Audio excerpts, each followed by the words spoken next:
Hello, everyone, and welcome to the Mountainside Podcast. Our guest for this episode is backcountry snowboarder Alex Gavic. We were able to catch up with Alex virtually from Jackson's Hole, where he was able to carve out a little bit of time to talk to us about some of the amazing shit that he does in the backcountry. I can't wait for all of you to listen, and I said this about 10 times during the episode, but if you're not following Alex on one of his social platforms, you need to. He's doing amazing things, and I hope you enjoy this episode. Back in the hot seat.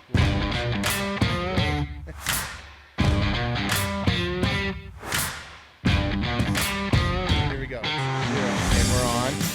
Alex Gavic, thank you very much for joining us. I know that you're at home right now. And for our listeners that don't know who you are, you're a backcountry snowboarder, rock climber, podcast guy, innovator. You just kind of run the gamut on all of it. And this has been a long time coming. We've been trying to cross paths for a while, and I just want to thank you for hopping on and taking some time out of your day. Absolutely, Bobby. Thanks for having me. Yeah, it's been, I think you reached out to me like beginning of the year sometime, and you were just in Colorado, not doing any of this virtual recording. So yeah, I'm glad that this finally worked out, and I'm happy to be here. Thanks. And this is something that's new to us. This is our third podcast, but it's kind of tried and true now. I feel like that we finally reached a platform that, or a service that does us justice in what I'm trying to create. So shout out to Riverside FM. They're helping us out on that. And it's a good platform, and it's a way for us to connect, so. Yeah, absolutely. It's a good way to do it. Let's talk about what you do, dude. I've been following you for a while. I guess you just fell into my feed somehow, and you've become this internet sensation, right? Because of the way that you film yourself and more importantly, what you do, right? So you're definitely an innovator in the backcountry snowboarding world when it comes to like camera angles. And if you're not following Alex, you need to on Instagram or TikTok. I mean, the footage is unfucking believable, man. It makes my heart stop. It's that good sometimes. So let's talk about what you do, man. You're an insane backcountry snowboarder, rock climber. You spend your time in the mountains. Yeah, I do. The mountains are my happy place. I grew up in Portland, Oregon, and I moved out to Salt Lake City, Park City. I was living in Park City for 11 years, and I moved out there to be a pro snowboarder. And originally I was a park rat. I used to hit jumps and rails, and I was like, I was trying double corks and everything like that, and hitting street rails, and eventually I injured myself, broke my back, and that really just like set me off into the backcountry because I can't really fall on the hard pack anymore. Like I butt checked on a rock and shattered my sacrum, so it really hurts to like butt check now. And when you're riding park, it's pretty much inevitable that you're gonna hit your butt on the ice eventually. So I've pretty much just switched over to splitboarding.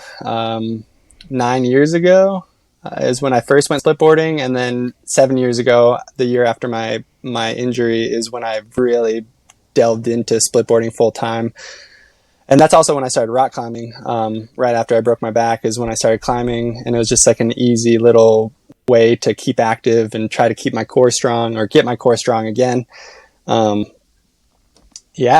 now I'm living in a van full time. I built a van last year, a Sprinter van, and built it out myself with my buddy Rick, and then moved up to Jackson this year randomly. And that's one of my favorite parts of the country. I don't mean to interrupt you, but I love the Tetons, Jackson Hole. I mean, that whole little Rocky Mountain range, or that part of the Rocky Mountains, is a special spot for me, man. Yeah, it's insane. And that's why I came up here, was for the mountains. I almost moved up here 8 years ago and ended up staying in Park City just for personal reasons. And then I came back up this January. Utah was having a terrible snowpack year. Avalanche danger was out the roof, and you couldn't really ride anything except for from like Grizzly Gulch, which is like just across the street from Alta, and then all the way to Mount Superior. And just south facing aspects was basically what like the whole backcountry ski community was left with a little bit of south facing stuff here and there, but north facing was off limits until just about March, down in Utah. So I ended up just like I visited Jackson in January, and I got goosebumps. I saw the Tetons, and I was like, holy shit, like, It's a wow. crazy Like, it all spot. made more sense. Yeah. Yeah, it all made more sense. When I was here 8 years ago, I didn't really understand these mountains and what they were and how special they were. And when I came back, it's like I've had all these years of backcountry experience now, and I was like, I was blown away by the terrain options, and you know, you can ski in the trees, you can ski in the alpine. There's a lot of different options here, and yeah, I'm gonna call it home again this winter. Sweet. So I'm super excited for that. Yeah, man, you picked a good spot. Jeremy, I think I got Jeremy here, my man behind the curtain back there, my co-producer. Can you pull up some video of what Alex does for the people that are actually watching this thing? I think it's pretty incredible. Just maybe some short clips from Instagram. There's about 1,000 videos on there or something, right, of what you do.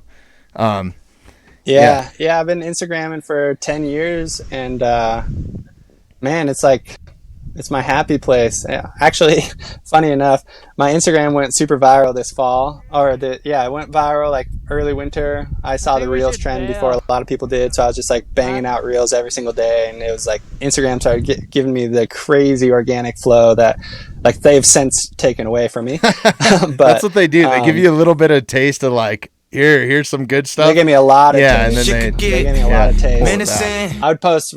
I would post stupid shit and it'd go to 100,000 views, and it was like, you know, but I mean, this is maddening, just what we're watching right now. And if you're just listening to this podcast, I strongly suggest that you check it out or go check out your Instagram. What is your Instagram handle? It's Wild something. Wild Wasatch. Okay, cool. At Wild Wasatch. Yeah, Wild Wasatch.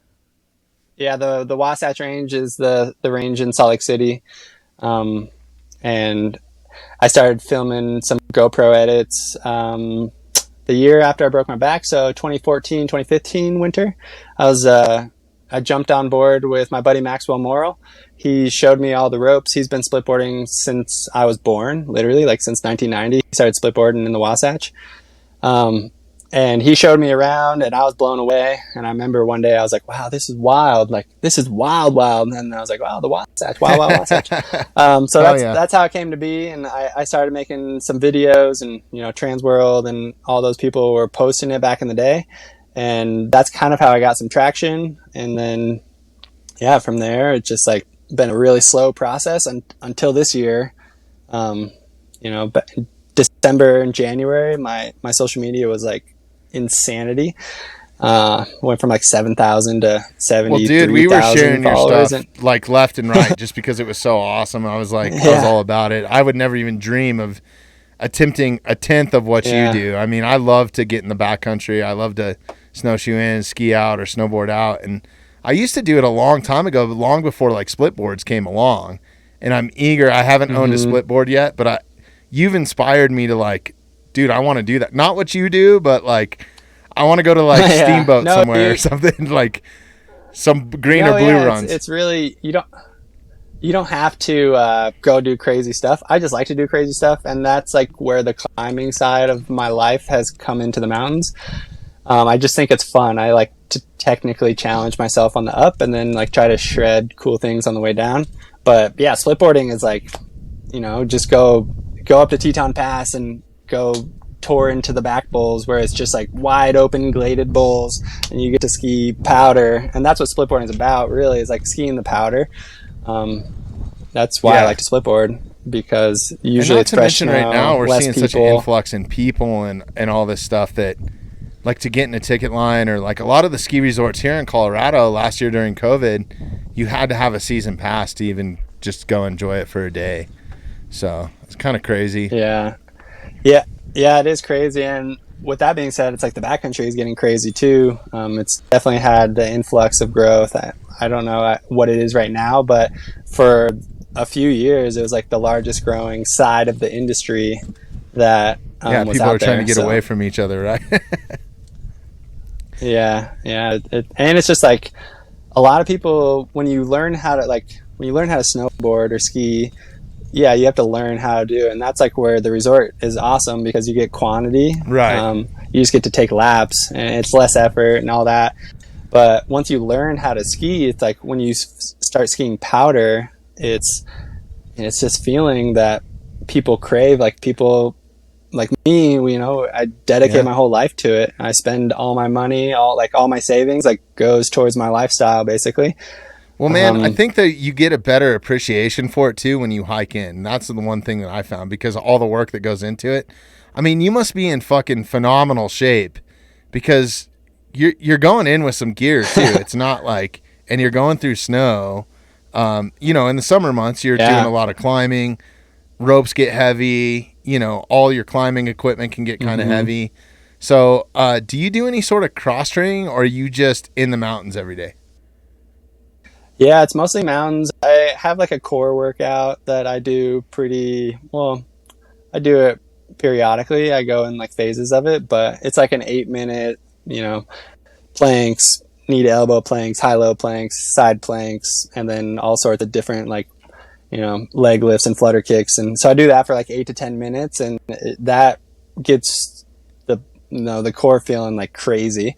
And that's really important. Like core strength, that is what I found over the years, is like it makes moving with weight like so much easier because your body is like stabilizing that weight as your legs are doing its thing. So yeah, the core workouts. This summer I've been training like just by going. I've been going up the Grand a bunch, right? Just like trail running.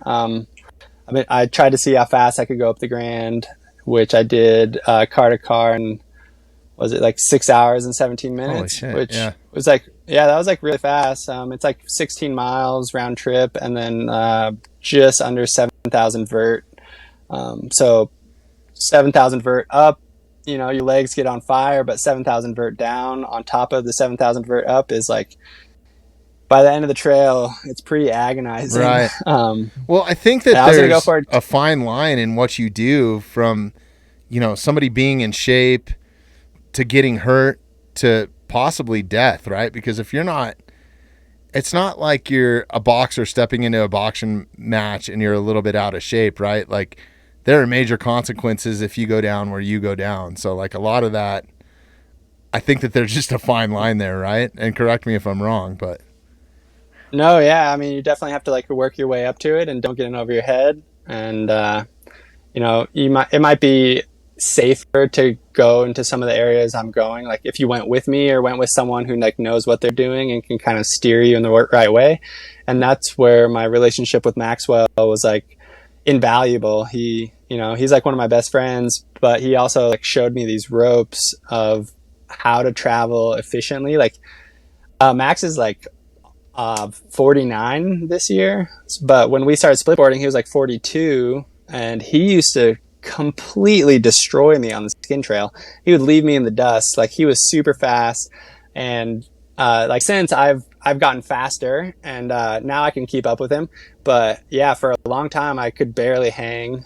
He was just like so fast, and that's where time comes into play. Like kick turning, when you start split boarding and you're on, like, you don't just go straight up the hill, you kind of diagonal, and then you make a kick turn, you diagonal the other way. And it takes a lot of the well, it makes it possible. First of all, right. sometimes it's so steep you can't go straight up, but that kick turn can take away a lot of time if you don't know what you're doing. And I used to dilly dally on the skin trail all the time because I couldn't kick turn. Or when you get on icy skin trails, it's like how to keep on your side hill edge, and that's like muscle memory. You have to learn how to contract the outside of your uphill ski and the inside of your downhill ski, and like keep them like that. And then you kick turn and you have to do it opposite where so yeah, it takes a lot of time, and starting slow. I mean, I think I feel like I started does it help slowly doing and it worked like up to all because this. it seemed like for a while there you were posting something like every day, like you were on the mountain, like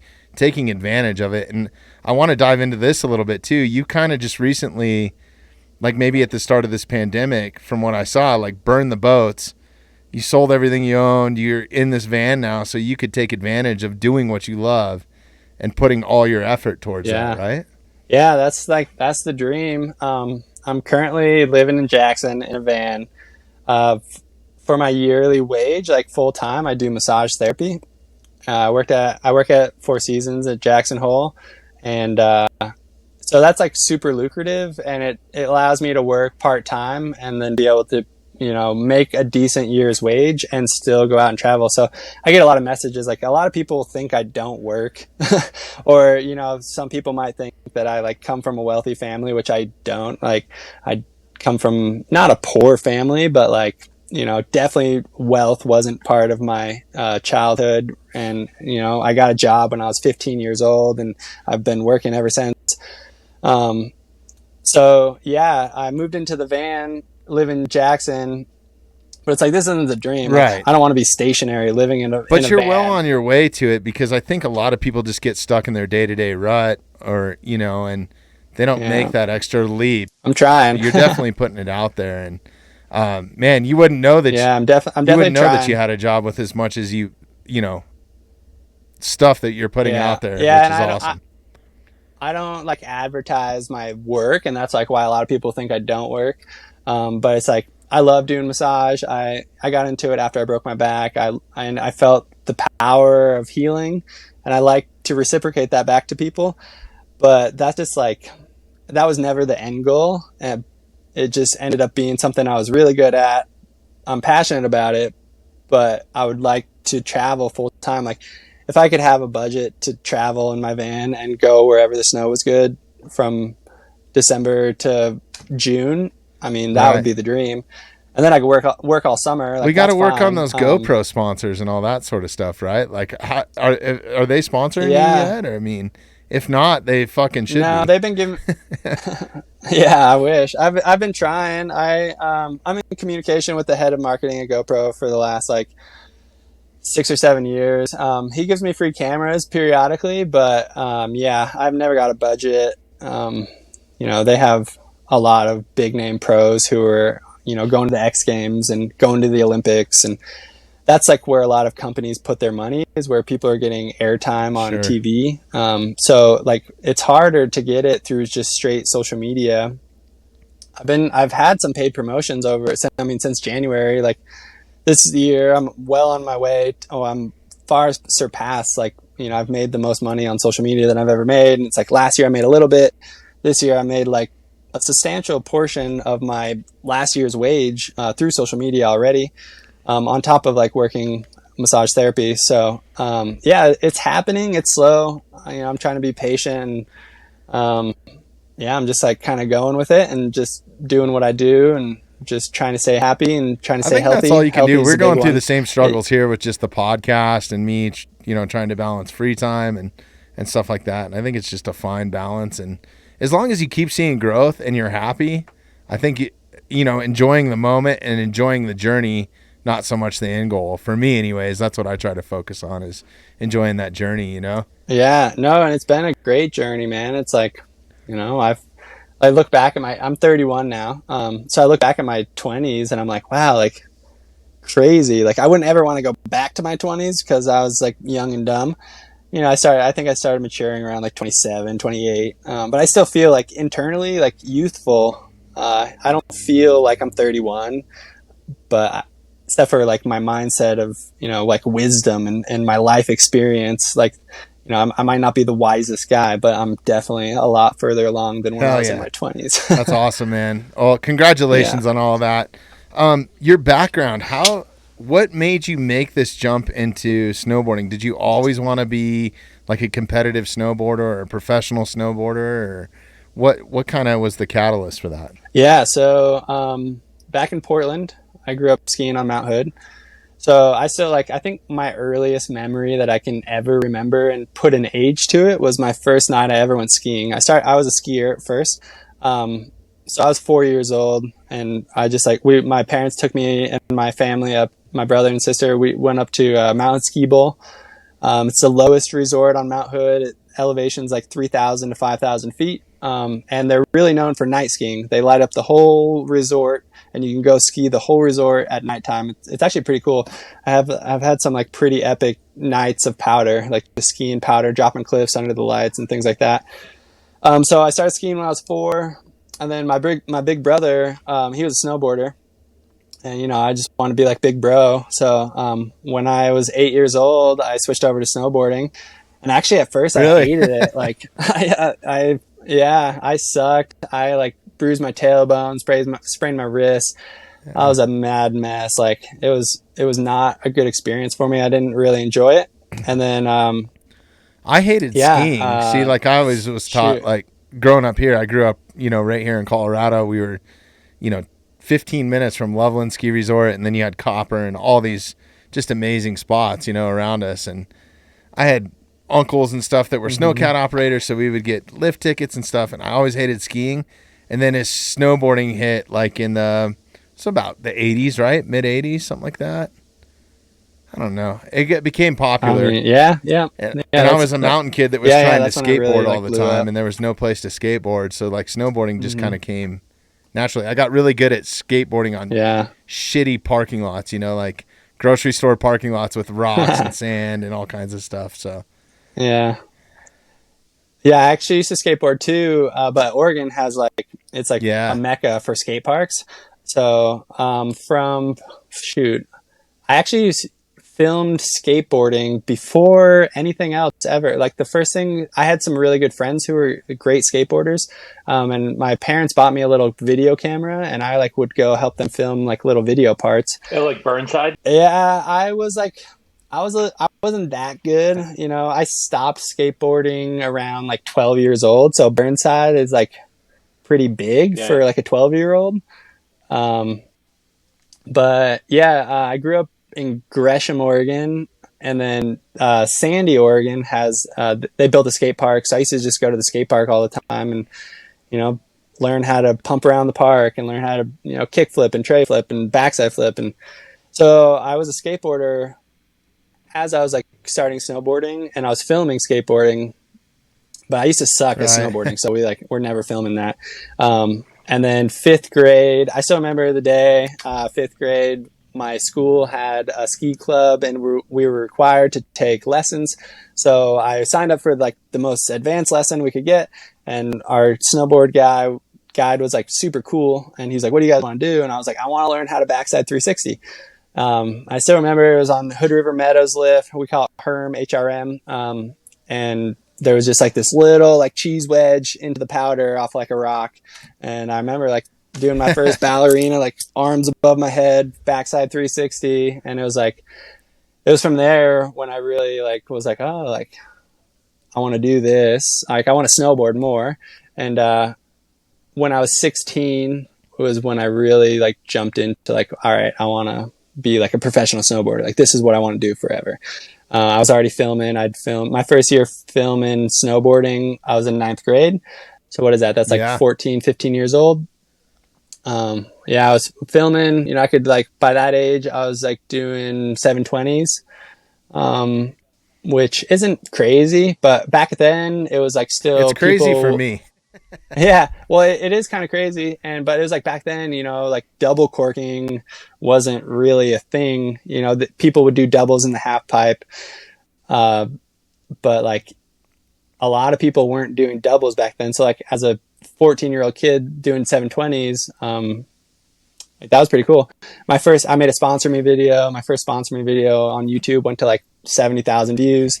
Sweet. Back in 2002 or 2000 whatever it was 2004, and yeah, I got like a little board sponsor towards my later teens. Savai Snowboards was based out of Salt Lake City, Utah, and by then I was like competing, doing rail jams on Mount Hood.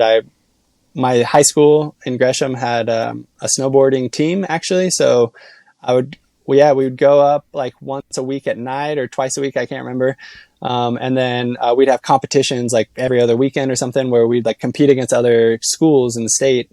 And I forget which year it was, but I won state. We won. I used to race a lot of border cross actually. I liked doing border cross. I won state individually for border cross, and then we won state as a team for border cross. And then slopestyle, I got third. So that's pretty cool. And then So, USASA Nash. What's that? oh, I'm sorry. Keep going. Keep going. Oh, you're good. I was like, from there, I just like started competing. Did some contests on Mount Hood, Timberline. And then I went to USASA Nationals at Copper, and I almost moved to Frisco. I was like, oh, Frisco's got the Epic Pass, and that was like when the Epic Pass wasn't really known about. Right. It's like it's got a free bus, and it has a Walmart where I can like buy groceries for cheap. So I was gonna move to Frisco, and then I reached out to my buddy on social media, James Beeler, and he was like living in Park City. He was also on the Savai Snowboards team, and he's like, oh, well, you can live at my place in Park City if you want to come like visit, come check it out. And so I checked it out and moved out. Thought I was going to be for a winter and never left. Awesome, man. Yeah. And then what made you start? You mentioned that you got hurt pretty bad, broke your back, broke your sacrum. What is your sacrum? Yeah. Is that your ass? Sacrum is, it's like it's not your tailbone. Your tailbone's this little bone that's like right above your butthole. The sacrum's right above that, and it's like right between like the pelvic bone. So it's like the diamond on your upper butt crack. Dude, how bad did that fucking hurt? I mean, that must have been painful. Yeah, as shit. It hurt so bad that I couldn't even cry. I didn't cry. Really? Yeah, it like took everything out of me. I screamed really like agonizing pain. Actually, there's a video of it. It's what is it? Alex Gavic 2014, 2015 season edit. It's on Vimeo, I think. There's a video of it actually happening. Like, we were filming in Little Cottonwood Canyon, my buddy Crochet and I. Tried to get all my friends to go out with me. No one wanted to go. I was like, let's go hit these pillows. They're sick. They've been, I was watching them cover up. Like, it's like a big boulder field in the summertime. And Utah has light powder, and lighter than Colorado even. Yeah. And I had to throw that one in there. No, but so it's like normally you don't hit pillows in Utah. It's like not a thing. And I'd watch these boulders like stack up and freeze solid and stack up and freeze. And so I was like, oh, they're good to go. Like after we got 20 inches of powder or something, and went out there, and first run of the day, I was like skimming down these rocks and went out in the back seat and fell like 20 feet and came to a dead stop on a real sharp piece of granite.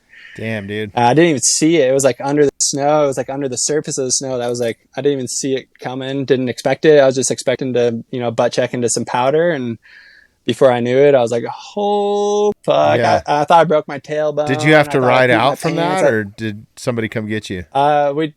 We tried.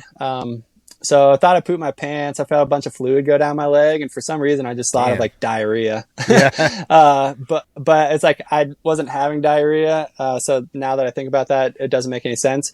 But tried to get up and walk 3 times, and on the 3rd time was when I felt more fluid run down my leg, and that's when I realized I was actually like where the impact hit in, like the outward pressure like popped a hole in my glute, my like butt cheek. Oh damn. And so I was bleeding for an hour and a half before I even realized I was bleeding. And we called 911. They sent search and rescue. Search and rescue got there, and I was like hypothermic and like pretty close to hypothermic. And I just asked them to call me a helicopter. I was like, please call me a chopper. I'm like, I'm super cold. I just like want to get out of here. And I knew that like going through the rocks was going to be like a bumpy ride, and I was in agonizing pain. So they called the helicopter. They like short lined me out of there, or long lined me out. I don't know which one, but they like closed down the whole Little Cottonwood Canyon, set me down on the road, and put me in the chopper, and flew me to the U of U trauma center, where I was for 3 days. It was pretty damn, gnarly. dude. You're lucky. Yeah. I got that's lucky. kind of what drove you into doing what you do now, right? Like that drove you into these backcountry, runs and lanes and lines. It was like I was like already on that path, but I wasn't full time there. I was still like wanting to hit the park, wanting to hit the rails, wanting to jump. Like 2010, 2011, my buddy James and I, we put like 1,000 miles on our snowmobile just outside of Park City. We were like jumping. We were building big cheese wedges and jumping into powder. And that like growing up on Hood, it was like always really important to me. And as I think like the Hood rats, like those are like the older crew, like right above my age group.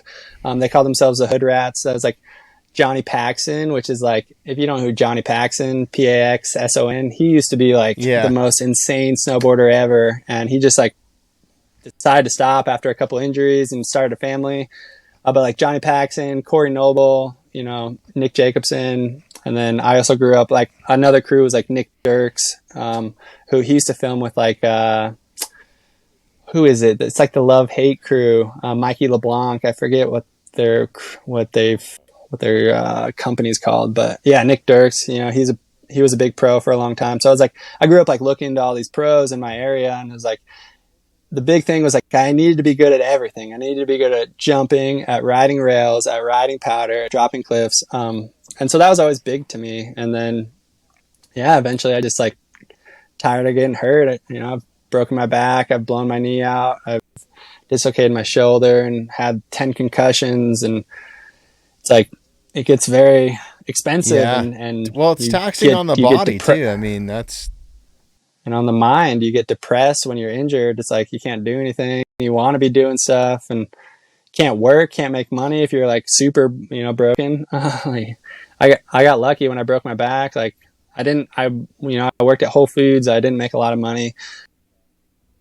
I just like skimmed by the, you know, the tip of my fingers basically. And then some of my coworkers like donated their PTO hours to like pay, like give me money basically. Oh, that's dope. Good people. Yeah, that means that you're a good dude too.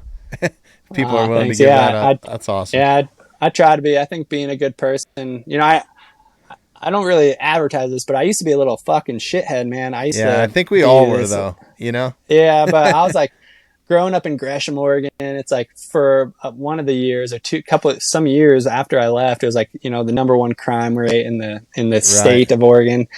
So, you know, growing up, that's what pushed me out of Oregon. Besides the fact that I wanted to like be able to ride more than just 3 ski resorts. All my friends in high school like got really addicted to drugs. Like there was this big pandemic and I didn't ever get into that scene and I wanted to get away from that scene actually. So that was like also a big determining factor of getting out of Oregon and trying to go somewhere cooler. Was like, well, I don't want to be a part of this group. So yeah. Awesome, man. You made the right choice. With all the time that you spend in the backcountry, you got to have some training, I'm sure, right? You can't just be Joe Blow, just like, oh, I want to go do that. What type of training do you have? And I mean, there's avalanche stuff that goes into it. You know, what's in your pack, that sort of thing. What are you taking with you to be safe? Yeah. So, biggest thing is avalanche safety.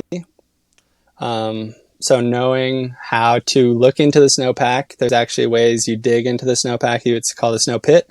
You dig a pit and you can actually look at the structure of the snowpack and how well the storms have bonded, what happened between the last snowfall and this snowfall, and is there a weak layer between those two? So avalanche is like the biggest concern in the backcountry. They're not, you know, there's no one out there throwing bombs like Ski Patrol does in the ski resort. So knowing how to look for that, the UACs was like my saving grace, Utah Avalanche Center, and Colorado, you know, everywhere has an avalanche center now. Yep. It's like, but growing up, I used to like go into the side country of Ski Bowl, which was still technically in bounds, but they didn't really bomb most of it. But I used to like go around and just ski. Like I never knew. I probably got lucky. I don't know even. But Mount Hood doesn't have as much avalanche proneness to it because the snowpack's so wet and most of it just like cakes to itself. You know, if you get heavy wind loading and a lot of snowfall, you're going to get wind slabs and things like that, cornices. But yeah, for the most part, like I didn't really worry about avalanches. So knowing how to look into the snowpack, see if it's safe, looking at the resources that we're provided with for free, the Utah Avalanche Center, Colorado Avalanche Center. There's a ton of schools too that you can go and get, you know, like different certifications. Yeah. We've done a full episode on avalanche safety. Actually, I think it was Jeremy. You might have to look this up, but I think it was in the 30 somewhere, like 32 or something like that. But yeah, there's a ton of schools out there, especially here in the state of Colorado. Like the big one. Air's the big one. You know, your Area 1 and 2 are what most people have. And then, you know, so the gear in the pack is beacon, probe, and shovel. Beacon's on your body usually. Some people put in their pocket. But yeah, beacon is a transceiver. Basically, it sends out a radio signal that everyone's always sending. So you turn it on before you leave the parking lot, and then you don't turn it off until you get back to the car. But so that's always sending. Everyone, if we have 10 people out there, which we don't ever have, but if we did, 10 people will be sending. And then if one person goes into an avalanche and gets buried, the other 9 people, the beacon can go from sending to searching. So everyone else would go to search, and then, you'd have to do a group search at that point where the avalanche has you'd be able to see where the avalanche is, and you try to follow that slide path, and the avalanche reads and how far the beacon reads and how far the sending signal is, and it only goes up to I don't know how far the farthest one's now. I know Arva's doing a pretty epic beacon, but I think it's I think mine's 50 meters or 60 meters. It starts picking up a signal, and then you have to be able to go pinpoint it. You get down to a certain point, and then you really try to isolate where the lowest number is in this crosshair pattern, basically. If it's here, you go to the right, and if it goes up, you're getting further away from it. If you go to the left, it's going to go down, and then you find the lowest number to the left, and then you go forward and back, and you try to isolate, and then you would pull out your probe. Well, your probe, yeah. Someone will have a probe out. You probe it. You want a probe strike, a definitive probe strike, before you're just digging randomly in the snow. And then, then you'd have a group of people digging. And depending on how deep the burial is, there's different ways to dig. If someone's buried 6 feet, 7 feet under the snow, you're not going to just dig a 7-foot hole. Right. You're going to actually go downslope a little bit and try to dig into them, rather than digging a hole, because once you're 4 feet down, it's going to be hard to get it's going to get hard to get rid of that snow. Do you always travel in a group? Do you always have a partner that goes with you, or are you solo a lot of the time? No, for years and years, I had my crew of guys, James Bueller, Crocheting Media, and then Austin Smith. We were always doing our thing together. And over the last, 3-4 years, we've started to do our own things. And, this year I was going solo a bunch. I don't really know anyone in Jackson. I still, to this day, barely I have a couple friends in Jackson. But I don't have any solid day-to-day friends. I do a lot of hanging out by myself in my van or at the park. I started very slowly because I was always very hesitant to go into the backcountry by myself. It's just really scary because if you get caught in an avalanche, or if you fall over a cliff, or if you hit a rock, it's really nice to have another person that can try to save your life. And do you have an SOS device or anything like that you go with? No, I want to Spot. Shout out to Spot. If you guys want to link up, hit me up. Hook him up, man. Alex deserves it. Yeah, by the way, Bobby, that was number 32. Okay. It's so funny. 32 was our episode 32 was our avalanche safety nice. Episode. There's a ton of information. You really have to nerd out on it. So I don't know. I remember stupid things and then I forget really important shit. So yeah. But what about the summer months? I know you do a lot of this climbing that, to me, it looks treacherous just because I'm not a climber, but I'm sure it's second nature to you. What are some of the things you travel with in the summer months? So summer months, if I'm climbing technical rock, you always get. I don't really solo, so I haven't climbed as much as I would like to this summer. But I didn't get to climb at all last summer because I was building my van, and I pretty much put all my effort into that. But yeah, so what I go do is trad climbing, traditional climbing, versus sport climbing or bouldering. Bouldering is self-explanatory. It's a little boulder or a big boulder, whatever it may be, and then you fall onto the ground onto a pad, a big, super solid, dense foam pad. And then sport climbing, you're clipping bolts that the bolts are already drilled into the wall, or that's what you would see at the climbing gyms. And then trad climbing, traditional climbing, is the traditional way that people got into. I guess it wasn't always like the trad gear has evolved, but yeah. So I use cams, Camelots, or it's like a spring-loaded camming device is technically what you would call it, because a Camelot is just like black diamond design. But spring-loaded camming device, it's like these 4 lobes or 3 lobes, and you pull the triggers and they get smaller, and then you put them in a crack, and then hopefully they just open up a little bit, but they have the opportunity to open up a lot of bit if they weren't in that crack, so that if you fall on it, the outward pressure like wants to pull and grip onto the rock. Or you put in like these little metal chocks, and you like put a chock into a crack, and you like get it into a constriction where it gets stuck, semi-stuck. It would catch you if you fell onto it. And then you can remove those actually on the second person. So a lot of that climbing usually is multi-pitch. So you're going up. I've climbed 2,000 foot walls up in Canada. So the second person cleans all the gear, retrieves all the gear, and then you meet up at a high point at a belay, and then you do it all over again, up and up and up and up.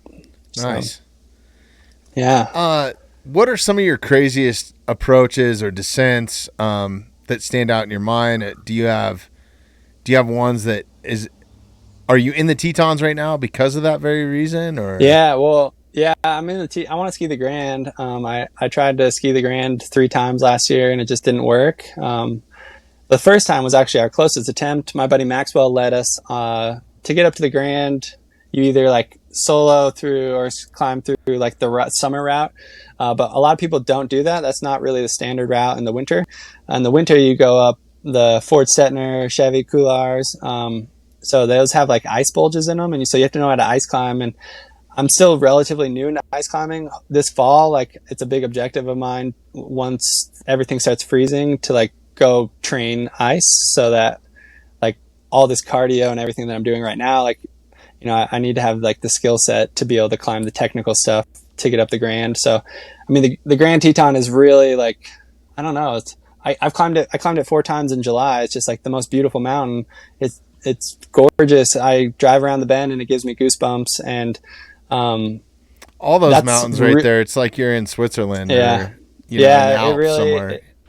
It's big, Italy. And they're steep. They're really steep. A lot steeper than Utah, and the snow here is just got a little bit more water content in it, so it sticks, a little bit more. You get pillows here, actually. There's some pillow zones that I can't wait to go film on this season that I saw last year. I just never got to see them when the snow was good. I basically moved up here in February. It was dumping, nuking. They got like the deepest snowfall for a February on record. And then like the last week of February, the wind started blowing and they blew like 80 miles per hour for 10 days. And after that, the snowpack was wrecked. And then it didn't really snow more than 3 to 8 inches on any given storm for the rest of the season. So I didn't get to experience like sick conditions in many lines. I got one line, the Sliver. I got to ski that in like, that was like the day or 2 days before the wind started blowing. And it was like, it was like waist deep. What's the line where you go through the rock formation that's like a tunnel? It doesn't have a name that I know of. You should name it. Right?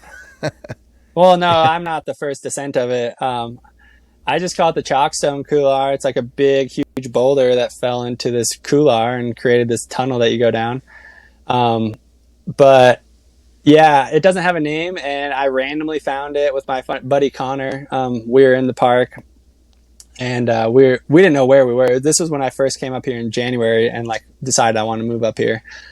We were just skinning around, and he was like, "Whoa, it looks like that line like goes under and then continues." And we were trying to go towards the South Teton, but we were approaching it from the wrong side of the South Teton, and we ended up spotting this line, and it's epic, man. It's made for some epic footage, man. Like I'm sure that one's up there with the views, I would imagine. Yeah, that one's one of my favorites that I've hit. But a memorable one in the Tetons. Shoot, honestly, I don't feel like I did anything super gnarly. I got to ski Mount Moran, which is like a big 5,000 foot face. I got to ski that on my birthday with my girlfriend and her friend, so that was pretty cool. I enjoyed that one, but it's just like, that's just a long, long day. That's like a lot of the Tetons are just like big, long approaches. And like I said, I'm not like technically ice savvy. So, a lot of the stuff, it's either snow or, I do a lot of stuff that has like rappels in the middle of it. But my gnarliest line ever was when James and I did, we actually did the first snowboarding traverse of Crochetti's ribbon. It's like this ribbon that goes across Devil's Castle at Alta. If you just type in, if you Googled it, just type in like snowboarding the ribbon, and you'll probably find I think James did a couple articles with some Jeremy, companies. see if you can pull that up here. It's crazy. It's burly. It's like a traverse. It's not really snowboarding.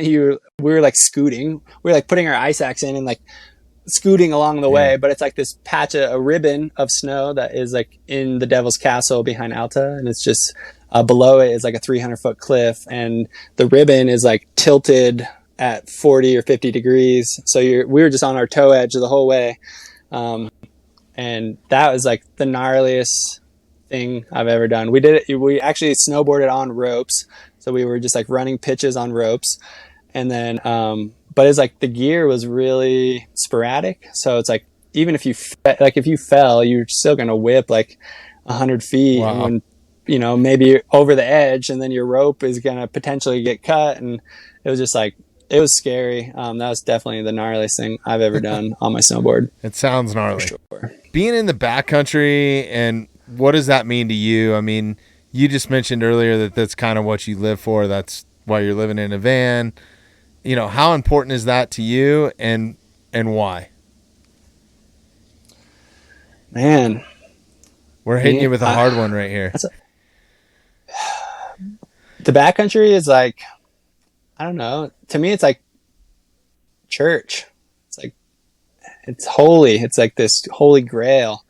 It's it's where I feel most alive. I think it's like a lot of, like, sometimes in my life I can feel dull, but when I go into the backcountry, it's like really where I feel most alive. And yeah, like it's my life. I don't know, other than that, like, how to explain, like, what does it mean to me? It's like, it is my life. I get the same like, sort of feelings when I'm back there, because I'm a backcountry bow hunter, and that's kind of my jam, right? So like, I train pretty much year round to shoot my bow and go elk hunting, and they're in some deep dark holes. It's not like, sometimes they're above tree line. So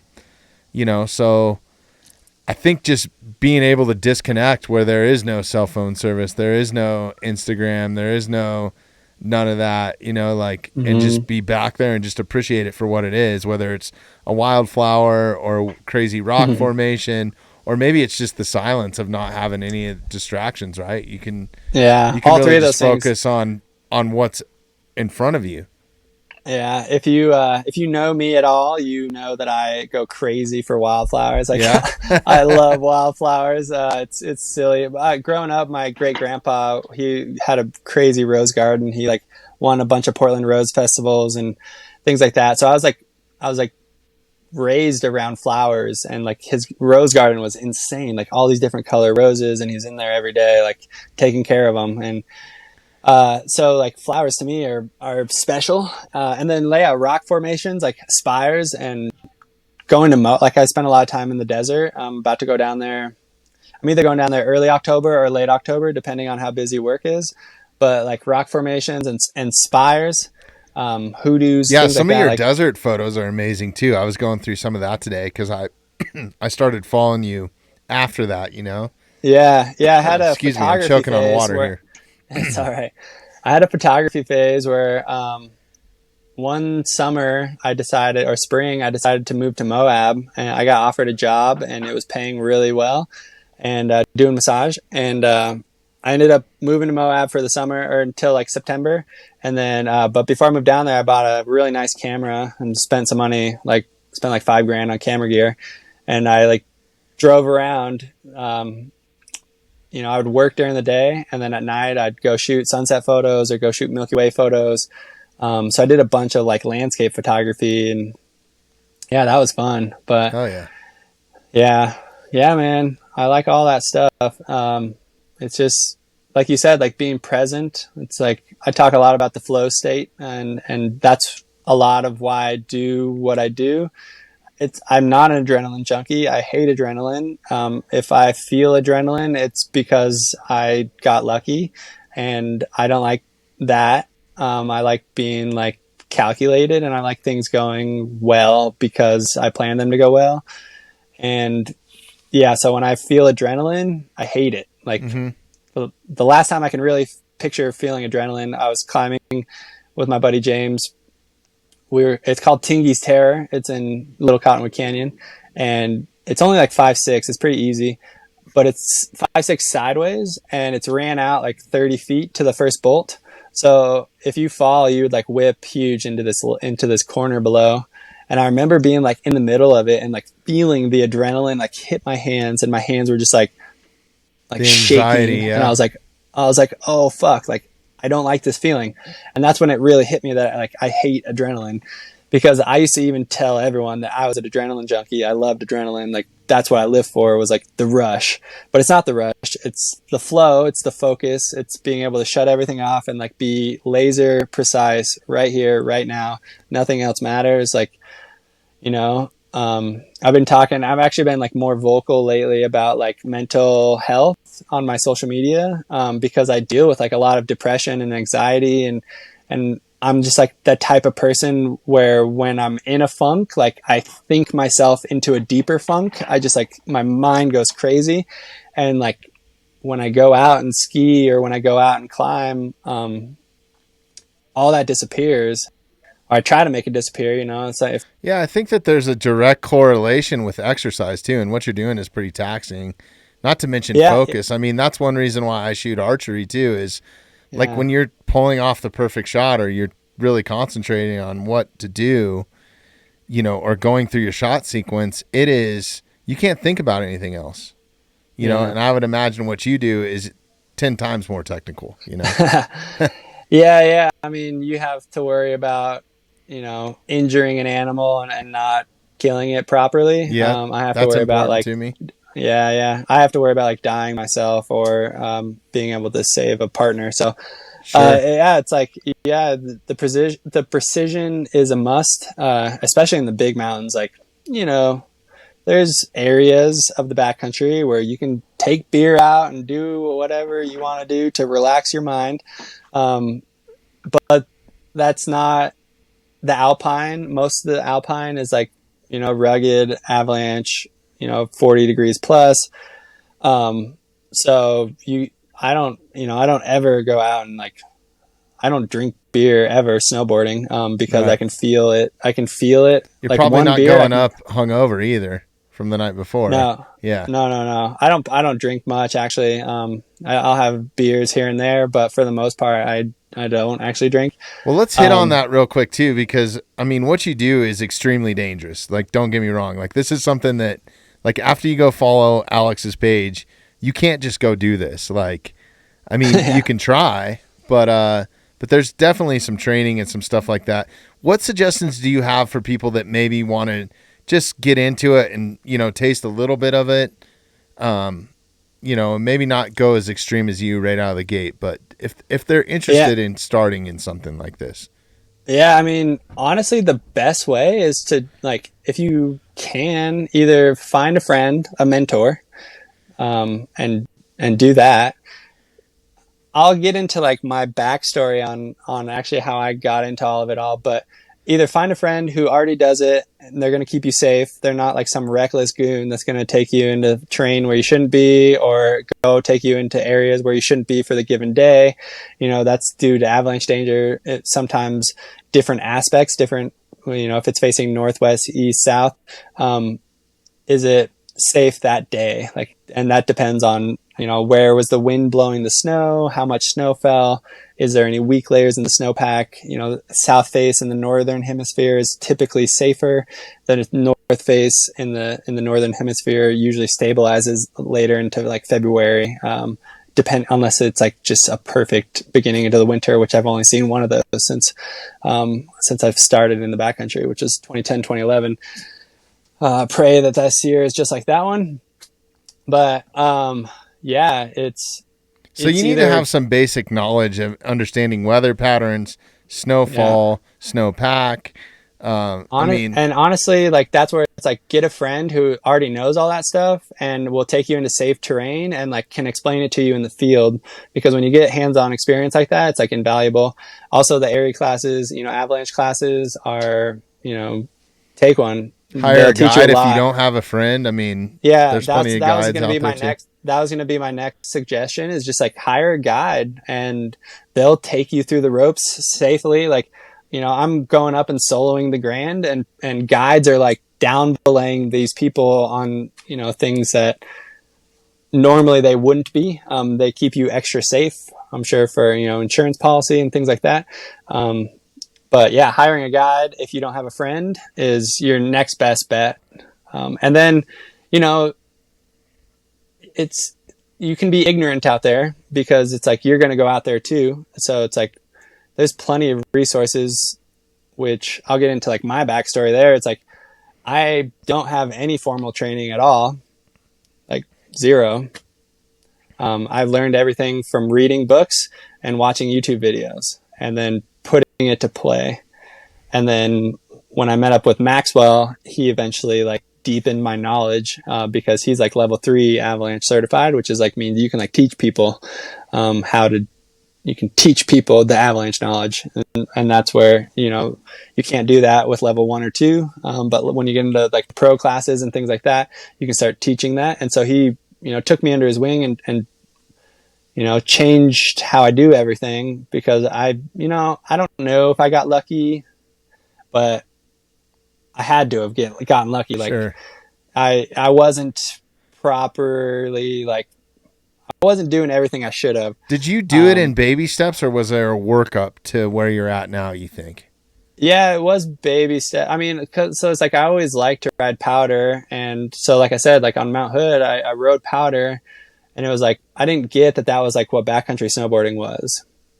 I just was like a resort rider that I liked to ride powder. But yeah, when I moved to Utah, it's like, oh, now there's like a lot of choices to go into the backcountry, where in Mount Hood, like you don't have as many choices. Like you can go out of bounds, but you end up in like, a deep ravine far off in the woods where you have to be able to get out of there. So, I didn't do any backcountry at all, out of bounds. It was like all just like inbounds, or like just in like the side gates that were still like had ropes around the edges of them. Have you ever thought about teaching any sort of like online class, or doing any sort of Zoom classes or anything and sharing some of the knowledge that you have? Or yeah, not me, because like I said, like I'm like self-taught. So, sure. But when my Instagram was like growing this winter, I was teaching GoPro Zoom classes, and then I also got Maxwell Morrill. I got him to teach basically like a Avalanche 101. So there's like Avalanche 101, which is like the basic logistics on like what you're looking for, what can happen, what to watch for. And then there's like the ARI 1, the ARI 2. So it's just like the foundation. Like if you want to learn more, like here's a little teaser, but it's not like everything you need to know. So I don't want to teach that, because I feel good with like what I know. Yeah, I know stick to the GoPro, stick to the camera stuff. Yeah, and it's like I know how to dig a snowpack, right, or snow pit, and like I know how to objectively decide if I want to ski something or not. But I don't want to give that information to people, because like it's just not something I was formally trained on by like guides or through school. Like cards, so I'm not. Right? Yeah. Yeah. I would hope that I would never do that. Speaking of that, I mean, some of the country that you're in is pretty rugged terrain. Have you had any run-ins with wildlife, like grizzlies or anything like that? No, not yet. 399 is like the big grizzly bear around here, with her cubs. Yep. She's been out and about. They're closing parts of the park right now because of her. But the only bear I've seen there's been this black bear with her cub hanging out on the switchbacks, which are like the way up to the Grand Teton, basically. So I've seen the cub twice, but I've never seen the mom. I've seen videos of the mom on social media, but I've never seen her. But yeah, seeing all these people Well, stop if the them. cub's Look around, the mom is around somewhere. yeah. I was Yeah. like, you guys, like, there's all these people taking photos and like trying to be all quiet and everything. I'm like, you guys realize like that's a cub, right? So Right. like where there's a cub, there's a mom somewhere around here. Like, and she's big, probably. Yeah. So I've never ran into anyone, but I am terrified. When I moved out here, you know, I know there's wolves and stuff out here. It's like, Right. as a kid, the wolf is like, I've had nightmares about wolves, like taunting me, like a wolf was talking to me. I still remember this nightmare from like before I was 10 years old. I grew up in Boring, Oregon, actually. And then in 2000, a tree fell through my house. Shit. But, but before that, yeah, I remember having this dream and it was a wolf taunting me. And so it's like coming here is like the first place I've ever been where there's like, you have to worry about wolves. And from what I hear, you don't really have to worry about wolves. But my first day in the park, I didn't really know where I was going, and I was on this skin trail. What kind of skin trail? It was like yesterday's skin trail with 3 inches of powder on it, but I could see these like little paw prints in the snowpack, and I was like, "What the fuck is that?" Like, and it was dark. It was like 4 or 5 a.m. I'm like trying to get out there before work, and yeah, that was scary. It ended up being a fox, and I learned that the fox basically travels the skin trail and tries to hunt in like the little tree wells and everything like that. But You're right. yeah, I've never ran into crazy wildlife, fortunately. Well, hey man, we're burning through the time. Before we jump off here, what's coming up next for you? What can we watch for? You got any new material coming out? No, my biggest thing, I'm just trying to, I want to be able to travel full time and do the social media gig, like on the road and go wherever like the wind blows me, basically. So I'm like trying to work on that.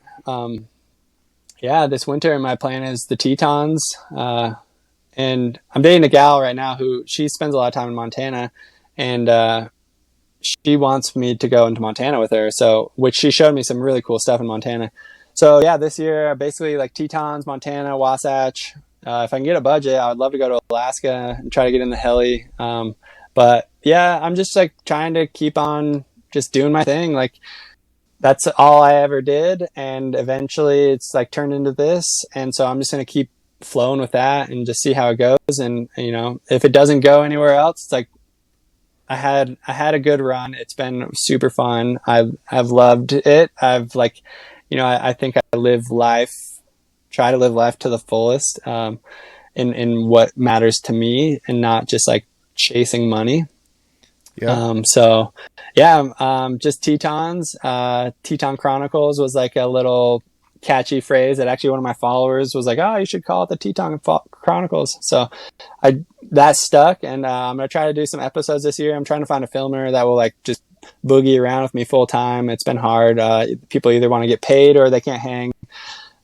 So I'm trying to line someone up, or I'm trying to get a budget so I can pay someone to film me with a long lens, split boarding around the Tetons, because they're beautiful lines. Yeah, Let's you talk could get about real quick too. While I got you on here, you came up with your own mount, right? The for your GoPro, mount. yeah, and that's what Yeah. makes most of your videos so epic. Now, have you patented that? I know that you're selling them. Yeah, I'm selling them. I have a patent pending. I talked to a patent lawyer in Salt Lake City, and he did a huge search on it. And he was like, "I can't believe no one's patented this yet, but I think if you were to like go through with it, it would be legit." So I have a patent pending, and I'm just trying to get enough money to solidify the patent because it's like 10 grand. Got to do a Kickstarter or something, man. Yeah. You're not the first one to say that.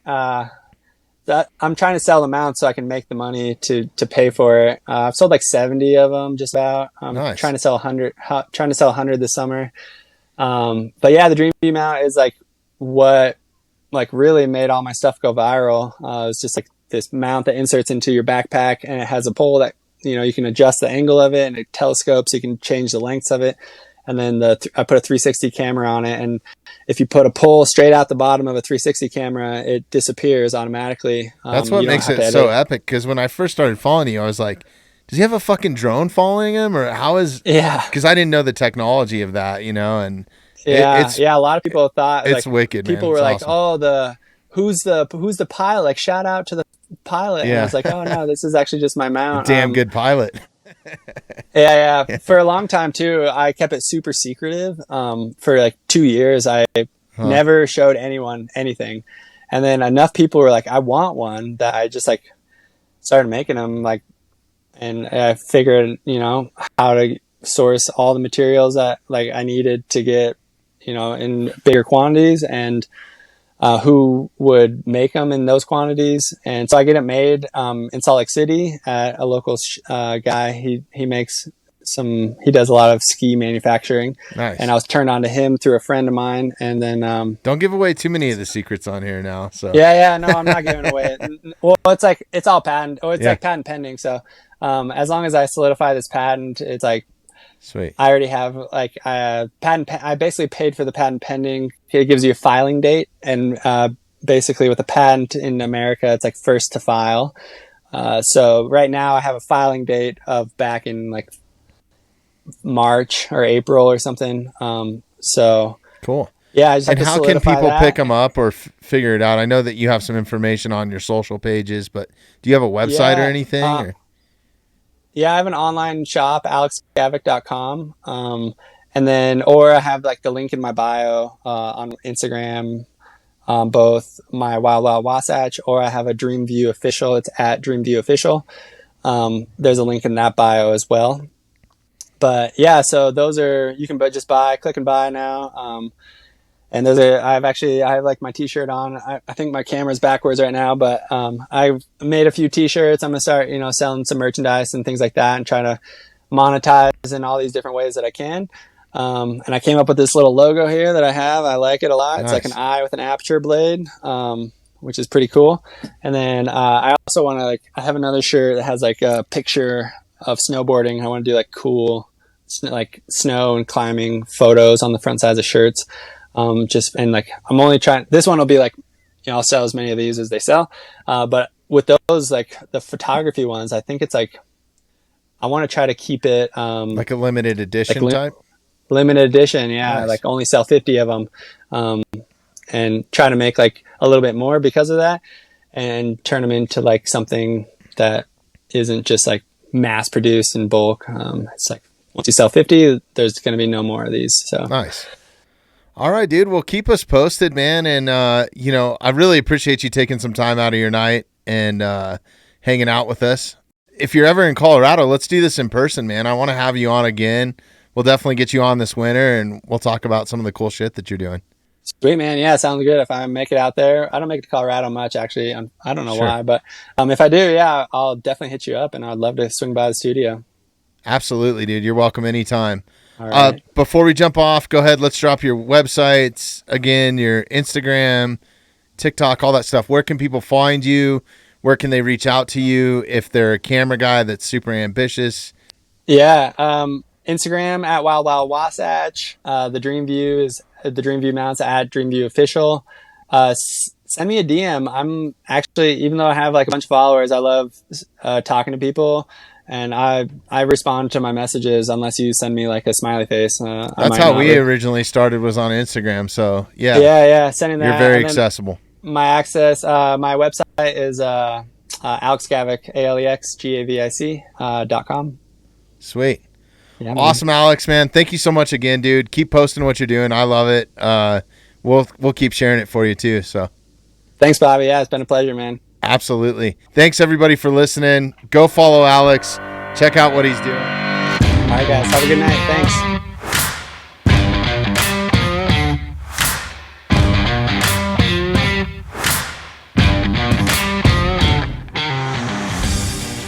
Thanks for listening to the Mountainside Podcast. If you haven't had a chance to do this already, please take a moment, follow, like, subscribe, or rate on whatever platform you catch the Mountainside Podcast at. Also, if you'd like some more information on upcoming episodes, safety tips, access to all of our affiliates, and all the badass discounts that we get here at the Mountainside Podcast, check out themountainsidepodcast.com.